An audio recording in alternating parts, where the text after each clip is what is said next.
Santa Claus is here. I got the white beard. Yeah, you do. You guys might remember Chris. We were down at the National Corvette Museum with he and his wife for the delivery of their beautiful white C8. One of the last. Morello red interior. You'll tell that story 1,000 times. I will. That's right. Good. What are we delivering today? Dude, let me just say before, I've already showed some teasers on Instagram and Facebook. I can't believe that we talked about RC cars, and then I said, hey, I want to do this. And he goes, hey, I used to race these things. I'm like, yeah, I bought this one and it was crap. He goes, no, I'll hook you up with a real one. Not only did you do that, but you took the initiative to actually paint the gosh darn thing. You did decals for me. Dude, I love you to death. I swear to God, man. I mean, thank you. Dude, you've made my life so happy with that Corvette. I can't, small payback. I'm looking at this right now. You know what's funny is I put a couple of the teasers up on socials and I showed just the back end when he put my plate on there, yeah. Thanks Taj. And people are like, Rick, what'd you do to your car? I mean, you took the wing, did you put a wide body kit on there? I mean, it's just like, man, come on, man. It's funny, man. I guess the audience is a little gullible. I'll have to keep that in mind for the future. There it is, guys. Look at that thing. What scale is this damn thing? 1/7. A 1/7 scale. Someone was asking me and I didn't know. Oh my gosh. Look at this thing. You took the time not only to paint it, you got my logos on there. You got Zora on there. You got to Stop Dreaming, Start Driving. You painted the roof so it looked like a convertible even though it's a coupe.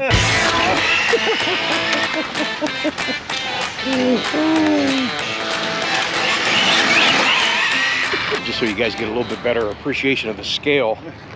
And I told Chris, thank you for taking the initiative to do this, because if he would have just got me the car, said, here's the box, here's the kit, here's what you need to do, would have checked with me about 3 months later. Hey, did you get your car done? No, it's still sitting in the box. So now it's done. I had to share something fun with you guys. Look at this thing. We're going to tweak the logos just a little bit. And then Chris is going to take me to a big open parking lot. We're going to actually run it. We'll get you some video footage of that. I think I'm going to mount a GoPro to the top of the car. So a lot more to come on my Mini-Me.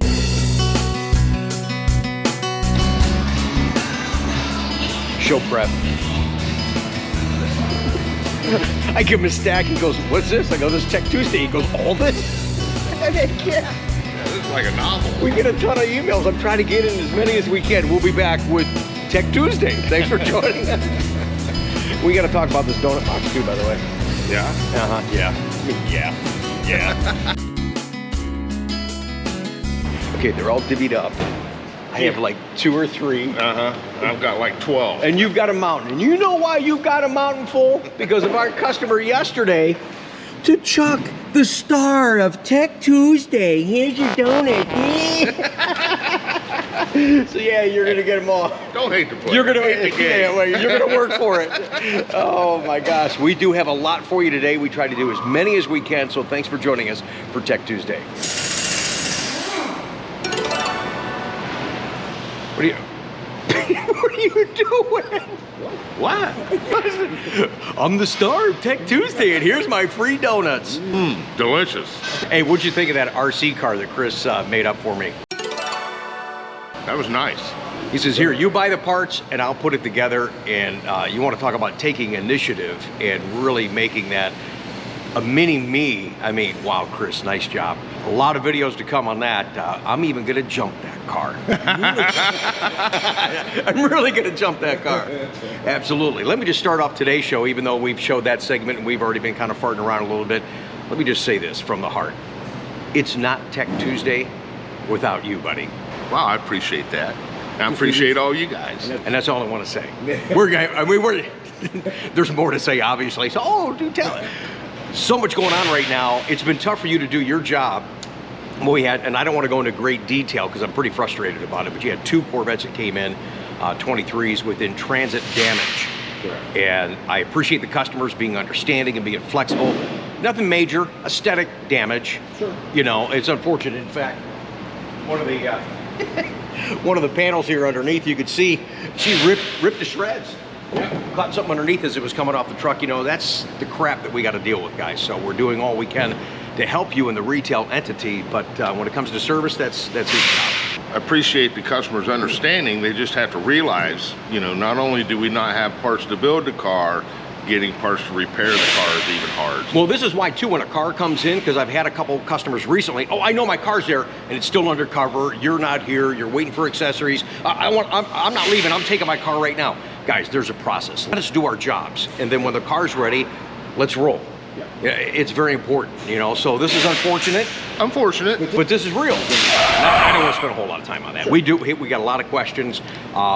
Thank you guys for sending those in. Seriously, we get to as many as we can each and every week. Being that you have a Bible full over there, Father Chucky, I'll go ahead and let you get started, buddy. This seems a little lopsided, Mr. 2 or 3. You are the star of Tech Tuesday, so, you know, hey, I have to bow down and recognize. Well, I'm glad you realized that. Shut up. I mean, don't shut up. Read the damn email. This comes from, 574 area code. Yep.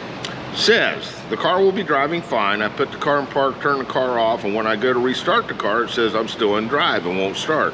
This has happened 4 times now. The only solution I've found is to disconnect the negative battery terminal for a couple of seconds to trick the computer. But now that won't work either. I took the Chevy dealership, and of course it didn't act up for them. You know, cars never do when they get to the dealership. This is a C8 Corvette too, right? Right. Yeah. They said they wouldn't order any parts unless it's broken. That's correct. GM just will not let us start randomly throwing stuff at it. We have to find a failed part. I'm scared to drive and be stranded and embarrassed. I think it has something to do with the OHMS signal and the push button start park drive button. It says it's in park, and when I shut it off, everything turns off, and then when trying to start, it says I'm in drive.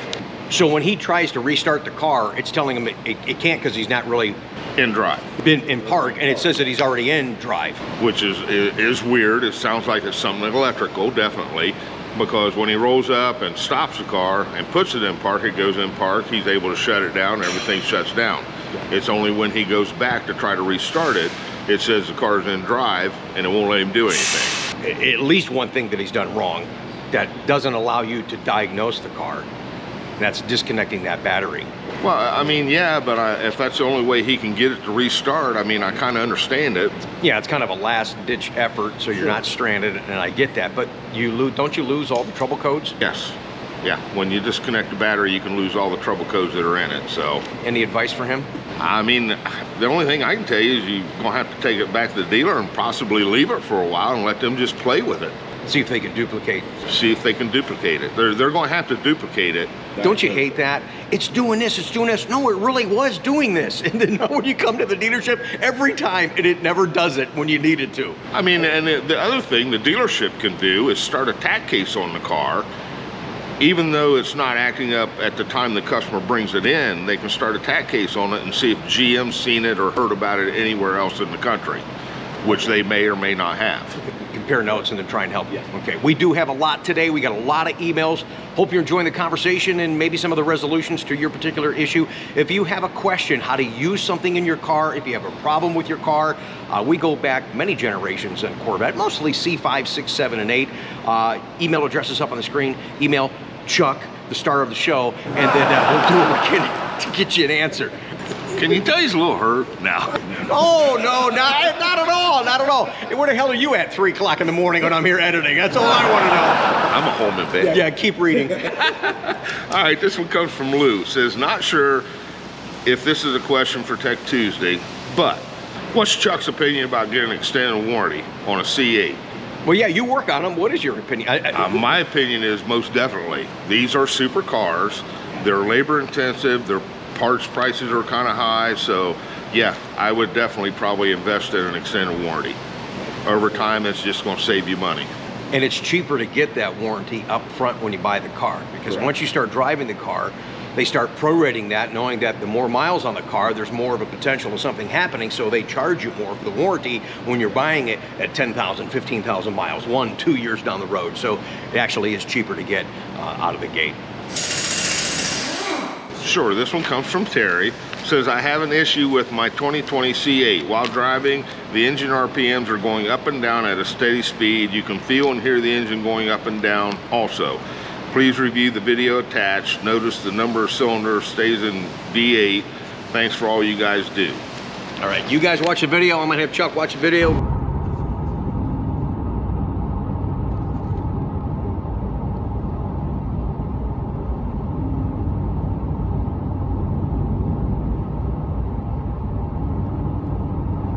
So I don't see anything major there, but you go ahead and whatever you think. Well, yeah, I don't see anything major there either. I mean, it's not that the tack's really bouncing. It just has a variation. Looks like to me maybe 100, 150 RPMs at that. Right. So that just could be the pull of the road, a slight incline, slight decline. And he's in sport mode, so I would say go to touring mode and see if it does the same thing. Try that. I mean, try that. But you're in sport mode. We don't know. Are you on an incline? Well, and even though it may not look like an incline, just a slight. I mean, even I've noticed when driving them, even if you're in V4 mode and the road looks like it's flat, the slightest little pull or grade will automatically switch it back into V8 mode. So, hey, I have a couple. Go ahead. We got a bunch, man. Absolutely. How's those donuts? Hey, good. Yum. Here's one from Paul Sullivan. Hey, Rick and Chuck. I'm renting different C8s to try out different options like the LT1 seats, the front lift, the 2LT seats, magnetic ride control. Been in the car over 3 hours, and I understand that the mag ride gives you more solid sports feel quickly when needed. My question is, does the magnetic ride give you a softer, smoother ride in touring than the standard Z51 suspension over the mag ride on the non-Z51? I love driving these rentals. Yeah, you don't have to pay anything. It's just a rental fee. Can't wait till I'm blessed to own a 2023 Corvette Coupe. Thank you for all the content. This is Paul in Southern California. So, yeah, you are going to feel a difference in the magnetic ride control. The difference that you're going to feel in the mag ride and the Z51 versus non-Z51 are the tires. So the all-season tires are a little bit softer, a little more connected to the road, absorb and will feel smoother, but the mag ride is the rock star. If you can get mag ride, depending on your driving situations and your driving conditions that you're going to be in, yes, you can turn that. It gives you so much flexibility and so much more enjoyment in the car. Do that. Even if you don't have, though, magnetic ride, if you're flipping to sport, you're flipping over to Z mode, you're going to track, you are going to feel a difference in the steering, which is great, going through the mountains, Blue Ridge Parkway, all that kind of stuff. You're going to feel a different in the braking and the accelerator. So there's great components to the mode selector, but the mag ride brings it to another level. So going back to talking about 1LT, 2LT, when you go to 2LT, you can upgrade to the GT2 seats, and that is the cruising seat. That's the standard seat. That's a 3LT, and it is very nicely contoured. It's got a nice headrest, an opening behind there in case you want to put a 3-point harness in. You can get real crazy like myself, but you've got a lot of flexibility in that seat, and it is very comfortable. You don't sit in the seat. The way the seat comes up and curves like this, you can't see my legs, but it goes underneath your knees. It's great for long drives that I can attest to, but don't get me wrong, the GT1 seat in the 2LT does give you lumbar, does give you power side bolster, heat, and vent as well. Great seats all the way around. The one that you got to watch out for is that competition sport. Yeah.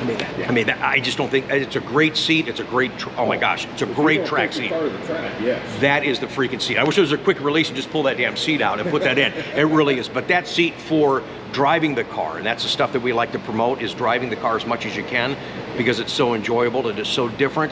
I don't feel that that is a long-term driving seat, that comp seat. So that's why we kind of deter away from that. Yeah. Thank you for watching the channel, Paul. Appreciate it. What else you got there? All right, this one comes from Bill. It says, my question is regarding the additional 2 quarts of transmission fluid in a 2023 C8 for tracking. I have heard a couple different variations of this. One, 2023s all come with the fluid already added. What? 2, only Z06 comes with the added. Can you please confirm which is an accurate statement? Yes, only the Z06 will come with the 2 extra liters, not quarts, of fluid. None of the rest of them do. It has to be added. Yeah, variations. I mean, where's he reading at? Stay off those forums. All right, this one comes from Paul. Says, hope you have a great Labor Day. Hope you had a great Labor Day. Thanks for the helpful content. I recently converted from a Porsche to a 22 C8 Coupe, and I love it.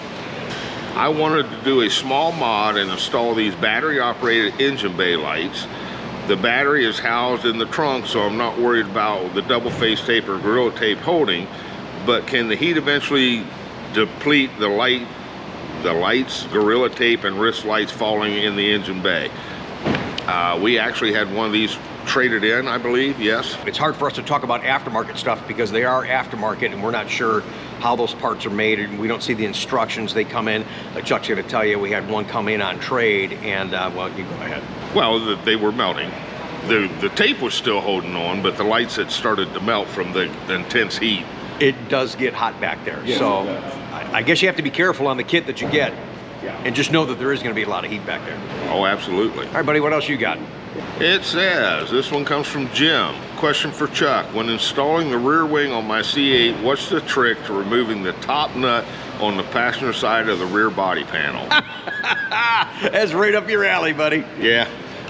Hold on. I forgot to get my demo for that. I like it when we have demos. I got a small demo coming up for you guys too. So this is traditionally what everybody uses. This is a 10mm deep well socket because it's a nut on a stud. So you can't use a shallow socket. The only thing I really found that works is a mid-size socket. Same socket, but it's half the length. So this will go over the stud, give you the room to get up in there and get that nut out. On the driver's side, there's plenty of room. On the passenger side, that's where you have all the evap, canister, and wiring harness and stuff like that. So the only thing I've found that works is this mid-length 10mm. Yeah, now we don't have a C8 back here to show you, but at least for that gentleman's question, he knows exactly what we're talking about. So hopefully that helps you. All right, I got two more here, and I know you got a couple more to go. Yep. It is Tech Tuesday. We enjoy the conversations, and seriously hoping that our feedback, our perspectives, and the answers help you guys in your Corvette ownership. This one comes from John. It says, Rick, I got a question for your Tech Tuesday. All right, yeah, sorry, we're in the shop and the compressor is going. I mean, we got work to do. I mean, he's got work to do. I'm doing my work right now. I've tried following the C8 owner's manual. I'm programming the garage door opener. After several tries, it's still not working. I got a Sears Die Hard model. Let me hop in my car real quick. I don't have an opener, but I'll show you what you got to do to make this happen in most cases. Now, I don't have an opener in the car, but we'll use my Blue Glacier knife as a representation as an opener. Here we go. This would be the open button. What you want to do is push the open button, and again, this works in most cases. Push the open button, and whatever button you want that to be programmed with, push those simultaneously. Hold them down at the same time. Yes, a light is flashing, but when it starts flashing very rapidly, then this remote is programmed to the button you were just holding down. Yeah, see, I like the hands-on stuff. All right, Chuck, what else you got there, man? All right, this one comes from Antonio. Says, first I want to tell you and Chucky you're doing a great job, and Tech Tuesdays are a must to watch for me. The reason I'm writing, I have a humming sound coming from the left rear when I'm making a right turn. The local dealer has replaced several major parts already, chasing the problem with no success. Differential, both mufflers. Can it be the wheel bearing, and is this covered under warranty?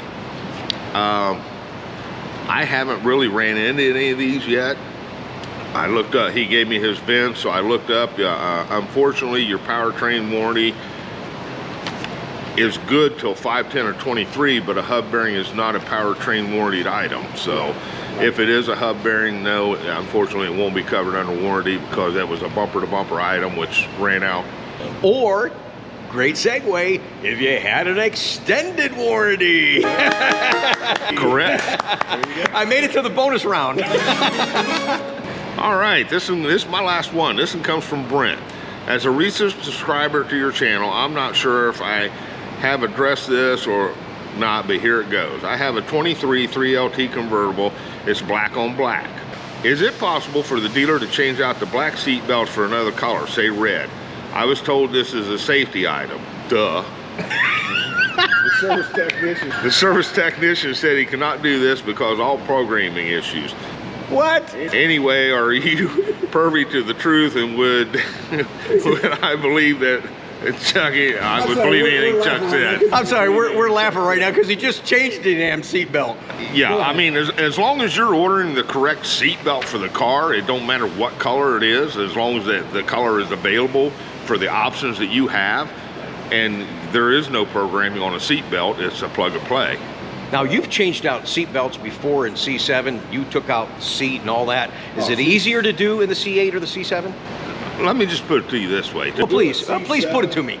To do a C7, you are basically disassembling the entire interior of the car. I know you scared a customer one time. From the seats to the whole rear to everything to get to them. Right. On the C8s, they have made them more accessible. You still have to take the seat out, whichever side you're doing, and then they have an access panel in the back to get to the seat retractor bolt. But yeah, I mean, it's kind of labor intensive, but yes, you should be able to change the color of your seat belts, no problem. Yeah. Oh, absolutely, yeah.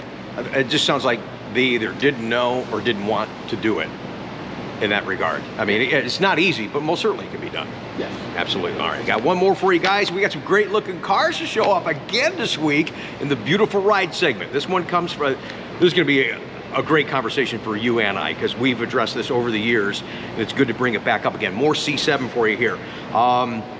See, it's from Plainview Farms. Rick, I got a question for you about a 15 C7 Z51 recently. I'm having issues with the memory seats recalling at engine start. I searched online, others have experienced the same situation. Is there a recall or a fix for this? There's a number of reasons why this could be happening. Possibly. I think the biggest one is what we've seen the most. Yeah, what I've found on most of them is when people set the easy access, they're putting the seat clear back, and there's a pressure sensor in the back of that seat, or behind the seat in the carpet, to keep from crushing the seat back. So if you're putting the easy exit all the way back and it touches that sensor enough to activate it, now the memory seat will no longer work when you go to start it up. Well, you can actually put the bottom of the seat back, and I think what Chuck's talking about too is the back part, the recline part of the seat. So when it's, let me do it this way. So when it's leaning back and it's all the way against that back wall behind you, and it's just sitting against it like that, readjust that part and then reprogram your exit position. So push that and then hold that down till it beeps twice, and then that way when it goes back, the seat can go back, but this part right here is not pushing against that pressure switch. That's usually the case in most of those. We've seen a ton of those. Well, what I recommend, instead of adjusting the seat back, if it's where it's not working during startup, you need to get in, sit down, and just bump the seat forward. Just a forward motion, just a bump, just enough to move it off that sensor. Just program it to that and then see if it works. That way the seat back and everything can stay the same, but if it don't go back this much further to hit that switch, you're fine. I've even had times where I've bumped the seat forward like that and then hit the memory button to get it, and it's still not working, and I did what you told me to do, go back there on that back wall, and I'm running my hand up and down the wall, kind of pushing on that switch, and next thing you know, everything's working. And another way you can try is, before you even adjust anything, before you start the car, get in and just bump the seat forward and then start it. And if the seat moves, you know it's because the back was against the pressure switch. Right, and then you'll have to reprogram the exit position, and you'll be good. And sometimes it's, I've had it in my car. I'm the only one driving it. I use the same key, and sometimes it just doesn't come forward. My seat's not back in that manner that we talked about, but sometimes you get little gremlins in there. Oh, yeah. There's a communication, so sometimes you have to reset the memory. Sometimes you grabbed a different key fob, and that's okay. The key fobs are universal.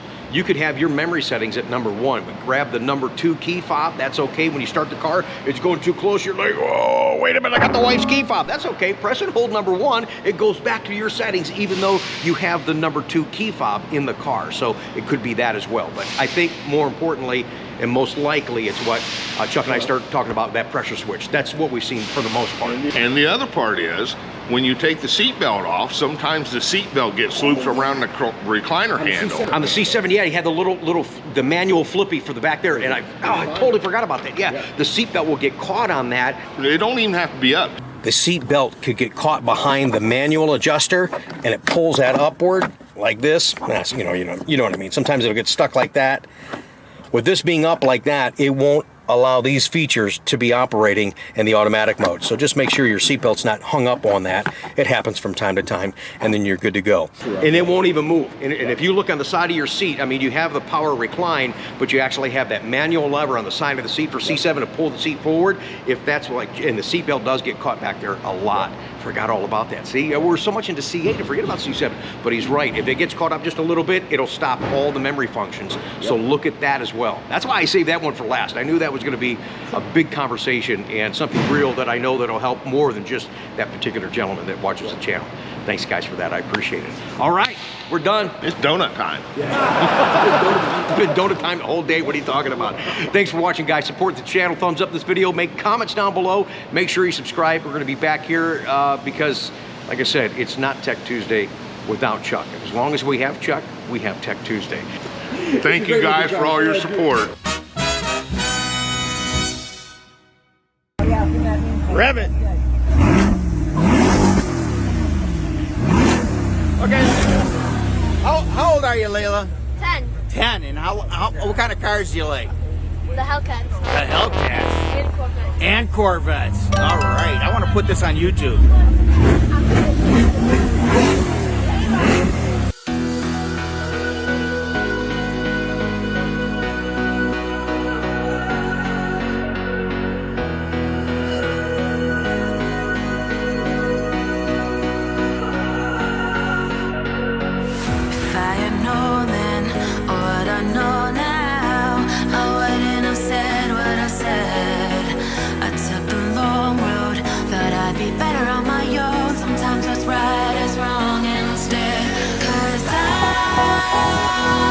I was too young, and I didn't understand that you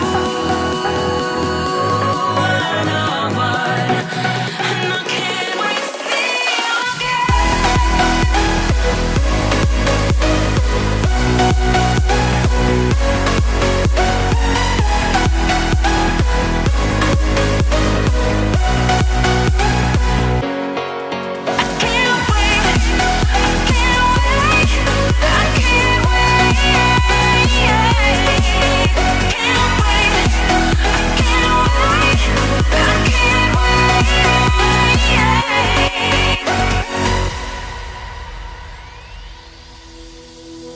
hindsight is fleeting, oh, and your heart's bleeding, and all you can see is red, till you discover it is within each other to forgive and make amends. If I had known then, or what I know now, I wouldn't have said what I said.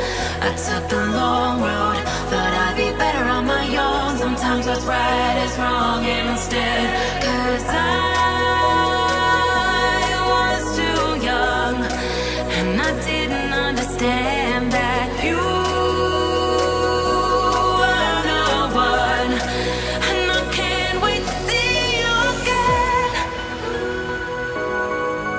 Oh,